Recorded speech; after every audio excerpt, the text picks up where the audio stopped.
A lesson I learned from reading the Odyssey earlier this year is that epic poetry often starts, after, of course, the necessary incantation of Greek muses, it often starts in media res, in the middle of things. And boy howdy, do we start in the middle of things with this trilogy. I also remember reading somewhere, or else the AI that wrote this script just hallucinated it for me, but I recall reading something about Weiss, the author of The Aesthetics of Resistance, Volume 1. I remember reading something about him saying that he wrote in the block text of this book is basically just kind of uninterrupted paragraphs for about 10 to 12 pages at a time. He chose to write in that kind of block style, Thomas Bernhard style text because it was reminiscent of epic poetry. And of course, we pick up in this novel with the invocation of our Greek muses, Greek art, the mythological heroes featured in the Pergamum frieze in I think it's just called the Pergamum Museum in Berlin, and it takes this reconstructed sculpture / just like whole front of a temple or something, about, I think the War of the Gods versus the Titans, if I'm remembering correctly. And our heroes, as often happens in Western civilization, are calling upon the Greeks when their messiahs have failed. Sing to me, oh Desmond Baby Grogu, muse of the struggle against apartheid and the Sith. Pour your Jedi wisdom into my ear, which, because I am a dumb, tasteless American, is the closest I can come to understanding Greek mythology. You think I'm kidding, but after the last couple of years, I am convinced that, in 1 or 2 generations, we are going to have Star Wars religions. Tell me, oh Desmond Baby Grogu, portmanteau deity of Desmond Tutu and Baby Yoda / Grogu, what must I, a good boy leftist, learn from your past that will help me to fight the forces of evil? Dear child of God, I'm sorry to say that suffering is not optional. Yeah, well, fuck you too, you stupid Yoda-looking anti-apartheid freak. Speaking of freaks, communists. It's 1937. The Messiah came, but he only came to one country in Russia, and then, after he got the crown, he died 2 years later. Now there's some guy named Stalin running things, and he's kind of doing a bunch of crazy purges that are making him look a little more like Satan than the Messiah. You are a German communist. Germany, of course, the country where Karl Marx is from and where he expected the worldwide communist revolution to start because it was the most advanced capitalist nation and therefore, in Marx's thinking, would be the closest to the consciousness and desire for revolution. Being a teenage communist in Germany in 1937 is, quite frankly, one of the bleakest moments of hopelessness that you can imagine. So it makes a great hell to sort of rise up or resurrect from. We start in this tar-black bit of hell of fascist takeover of Germany when Jews and I think several other ethnic minorities have lost their citizenship and the right to vote at this point. The Spanish Civil War is raging on and not looking good if you're the communists. This is where we find ourselves in great epics, and this is where Weiss wishes to situate us for his great epic. That notion was on my mind, that notion of this being a kind of epic poetry, especially after having read the Odyssey earlier this year, but also the everything else going on this year. So the block text is kind of the first thing that's unique or unusual about this novel. It can be a little intimidating, especially when a lot of the text is really dealing with really, really deep analysis of art and literature or just culture and history or what have you. It's very, very dense, but as I said, there are I think 10 to 12 page blocks, generally speaking, and that breaks up the reading experience and makes it a lot easier. Much of what this book is voices struggling with or having conversation with or arguing over the orthodoxies of the Marxist analysis of the current situation, or else it's an analysis of a piece of art or a piece of literature. And sometimes it's not just a discussion, it's like a summary of discussion and a synthesis of the discussions had and the history learned. In the foreword, which I do confess I did skim a little bit because it is Friedrich Jameson. Friedrich Jameson called kind of the style of this book a dialogic agon, literally like a battle of conversation. And this is reinforced throughout the text as well, where it's this notion of they're trying to find out and trying to analyze things and distill it down to the perfect amount of information. Because it seems, I think, one of the things that's very critical for the motivations of the characters throughout this book is just the struggle to get things right, to see things as they actually historically are. The conversation itself is probably the true main character of this book. The actual narrator is a bit depersonalized, which is definitely something I'm keeping my eye on. I'm curious how much more, how much more the narrator will get personalized and characterized throughout this trilogy. But I thought that was a very fitting way to do a kind of Bildungsroman of an explicitly leftist political fiction project, right? To try and start with, this voice or conversation that hasn't quite separated itself from the unitary, primordial, communist mire that it's springing out of, but that is maybe getting refined as a person as the trilogy go along. It reminds me, oftentimes, like the narration is told in a we sense. Sometimes, the narrator identifies as like a character or identifies as like a collective we within whatever piece of art that they're kind of having a conversation about, or in the collective we of like the historical underclasses, right? It reminds me of like a Greek chorus, I think, for obvious reasons. The big overhanging discussion of this book, or the theme of it, as revealed in the title, is the relationship, how like art and culture and aesthetics and history relate to politics, especially working class politics and working class struggle, obviously in the midst of the great struggle of the 20th century, I guess. And it reveals how art, culture, and the humanities can be the inspiration or engine behind an explicitly working class politics. And rather than highlight characterization and bold personalities, this novel, I think, is trying to center the dialectical process itself and put that on display, especially the disagreements and contradictions over things like the Great Purge in Russia, or gender politics among the rank and file in the Spanish Civil War, or just the history of the Socialist Party, post-World War I in Germany. So it's an ongoing conversation of a novel. And I think importantly, at least for now, it doesn't really take place on the front line. I don't know that it will ever take place on the front line. Literally, the narrator in part 2, there's part 1 and part 2 of volume 1. And in part 2, the narrator goes to serve in the Spanish Civil War, and he serves as an orderly for a doctor. A doctor's name is Hodan, who is a real person, as every person in this book is, except for, I think, the narrator and his parents. Everyone else, the author basically inserted himself into the lives of some real-life German working-class communists. And all of the consequential scenes of the book are conversations being had, or if there's something historically climactic, it's in the character's retelling of recent history, like when the socialist father is explaining where he and the Weimar Republic went so wrong to his son, who is much more of a committed communist, though notably, and he makes this point a lot, he hasn't joined the actual Communist Party. The narrator is a working class, I think a literal factory worker, and he was born in Bremen, Germany, on the day of the October Revolution in 1917. So he's about 19 or 20 when the novel begins. And that, of course, the October Revolution was on November 8th because the Russians were using the Julian calendar.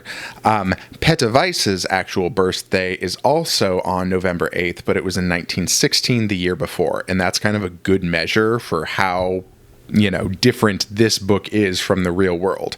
There's it's clocked to like one person's birthday's difference or something. It's very, very well historically researched. It reminded me, I think I said this in my video diary YouTube short that I did, that it reminded me of like Robert Coover's sort of grasp on the immediacy of like a historical moment that he can render in his novels. But he was born in Bremen, and he's got two close friends who, as I mentioned, they're historical figures, and their historical fate is very much listed in the glossary in the back. When you are trying to remember names, you kind of flip back there and see, oh, so that's what's going to happen to them. The glossary is a really, really helpful resource at the end of the book. The other really great resource I recommend using, like maybe while you're actually reading it, is the Wikipedia page for the art in the aesthetics of resistance. I think I personally really, really like to be able to see the paintings that they actually talk about. Some people may feel differently. As I said, he was born in Bremen, and fun fact, my ancestors were also born in Bremen. They came over in like the early 1900s, so they're not historically concurrent. It's not that cool of a coincidence. But this summer, I had some time with this basically branch of the family. We can trace our family back basically to the 1600s in Bremen. And Bremen is famous for kind of being like a bit of an independent part of Germany. Very famously, just after World War I, they were a Soviet-controlled kind of, city-state principality for 4 or 5 months, I think. They were governed by basically Soviet councils. And they were, in the words of my great-great-grandfather, from one of the things I got from this reunion was a bunch of like old tapes that my uncle did as kind of a series of interviews with him about his like life and coming over from Bremen to America and making that all work. When my great-grandfather was talking about Bremen itself, he sort of said somewhat proudly that it was one of the last places to knuckle under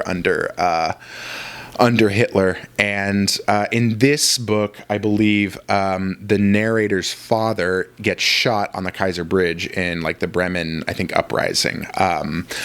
And so he still has that wound with him. And so Bremen looms large, both kind of in my life and in this book. Pette Weiss, as I mentioned, he kind of writes himself into this working class German world.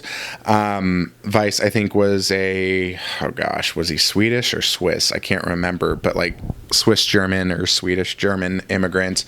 And he didn't become an actual like committed communist until the 60s.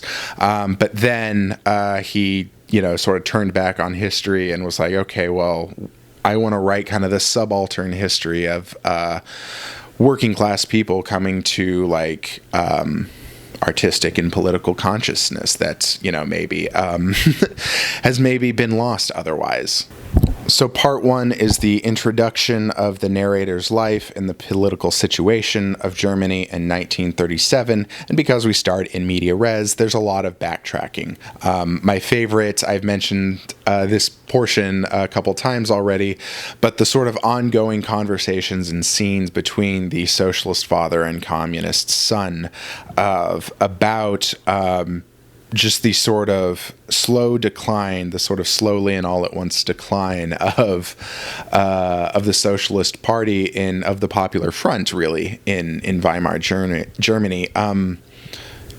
Echoed very strongly, I think, right now. And there were a lot of sentiments in that I felt really vibrated with the current moment.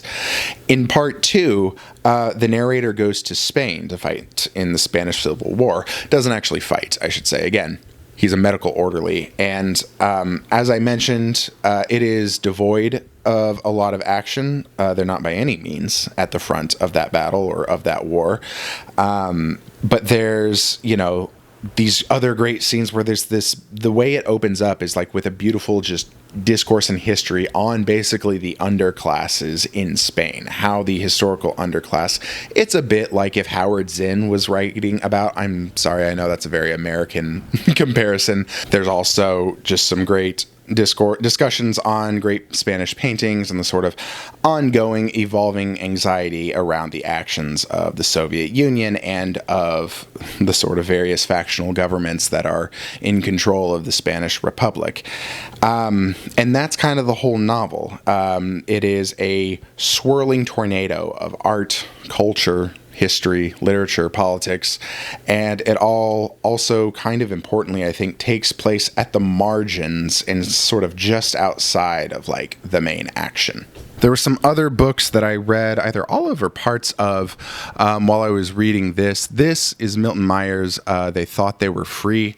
Milton Mayer was, I think, a UChicago journalist and professor, and he went over to Germany and like the 1950s to like a small town. I forget the real name. They use like a fake name in here. In like the sort of south or east of Germany. And he talks to just like 10 normal people that were party members of the Nazi party. And all of them, you know, were pretty much like in some ways socially like coerced, or it was just kind of the thing to do. A lot of the people weren't necessarily like diehard Nazis, but they also, I think importantly, very few people like recognized or were willing to admit to their own guilt or their part in the just in the actions of the state at all. I think also importantly, these people were on the margins. They were not ever like, they didn't see mass deportations of Jews. They didn't see a huge like crazy militarization of their society. It was still very much like on the fringes. The most interesting character in it to me was the professor, the school teacher. And, you know, he talked about how like the social hierarchy in Germany was such that everybody in every conversation kind of always knew who was higher or lower. And one of the things that he, even though like intellectually and like politically he was very against the Nazi party, the one thing that he like actually kind of came to appreciate about it was that it was the first sort of social leveling of all of German society, where ominous. It's also interesting to hear perspective on the ground of regular people and how they conceived of their historical moment, how they rationalized things. I thought that something that came up that, you know, hadn't occurred much to my American mind was how insecure maybe the German mind was in their nationalism, since they had only been an actual country since the 1870s. And so they, for a lot of people, they had been like kind of created as a nation in the historical or personal memory. Another book I read, here's a classic, George Orwell's Homage to Catalonia, obviously for the Spanish Civil War reasons. Another book that I read earlier this year was the Matt Christman's No Pasaran. Matt Christman, one of the co-hosts of Chapo Trap House. That was originally meant to be like a podcast, and then when Matt had his stroke, they sold it as a book. And so I read kind of both that and this. I feel like I am very, very underread in terms of especially the Spanish Civil War. And the more I read into it, the more I want to keep reading into it. So there's some more stuff I'm looking at. Orwell's a lot more at the front of the lines, but even then there's like most of the book is kind of the not front of the line stuff about the Spanish Civil War. But he was like actually like a soldier and, you know, sort of doing fighting as opposed to a medical orderly. So Homage to Catalonia and No Pasaran are both, I think, really great introduction books. And I think they both like really complement each other. It feels when you are reading like No Pasaran, like they are trying to write a different introduction essentially to the Spanish Civil War that just isn't George Orwell's Homage to Catalonia. And since it's not like a personal like memoir historical narrative, I think it achieves that rather well and rather easily. What's interesting about Orwell is that even he kind of often describes the long and painful tediousness of the war. It is a much more physical account of the war and provides some grounding in the events I think I needed, or that I think was just missing in the consumption of the other book. So I finished Homage to Catalonia. I don't know if I'm going to finish all of this. This is one I've skipped around in a lot more. Don't know if I'll finish it, but those were both, I think, great complimentary reads for this book. I am going to continue. I am already continuing with Volume 2 of Aesthetics of Resistance. I only have Volume 3 back here. I think Volume 2 is behind my camera. There's Volume 3. And I'm going to probably do a video on the combination of Volume 2 and 3. I would guess at this point. We'll see. My sort of final one-line takeaway about Volume 1 is that it has the feel that this is good, but I feel like Volumes 2 and 3 are going to be great. I mean, it is, at the end of the day, like a 950-page piece of work. And are the best parts of those books usually the first 300 pages? Usually not. Usually not. So stick around for more if you want to hear my thoughts upcoming on those 2 volumes. Otherwise, have a great day, and remember,